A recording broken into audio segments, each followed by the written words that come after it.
అయిపోయిందండి బాబు, మీకోసమే వెయిట్ చేస్తున్నాను. బాబు మరి నేను వేసేసాను, మీరు బయటకు వెళ్ళారు. ఫోన్ మాట్లాడుతున్నా మాట్లాడి పెట్టేసినాను ఇంకా అయిపోయింది కదా. వేడి పూరీలు చూడండి ఎంత బాగుంది. మీ వేసుకుని శుభ్రంగా తినండి. ఇప్పుడు కూర బంగాళదుంప కూర వండానండి, సూపర్ వచ్చింది కర్రీ. ఇలాగే బాగుంటుంది కర్రీ. చికెన్ కర్రీ అయితే చాలా బాగుంటుంది కదండి. ఇంకెంత ఇంక రేపు ఒక్కరోజు నాటికి కూడా ఇచ్చేద్దరు కానీ.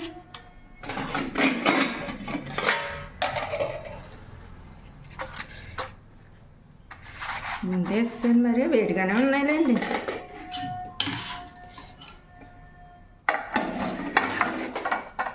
వేడి వేడి కాలిపోతుంది, ఎలా తింటారో ఏంటో. కాలుతాలు శీతాకాలం కాలాలి. బయట క్లైమేట్ కూడా వర్షం కురుస్తుంది కదా.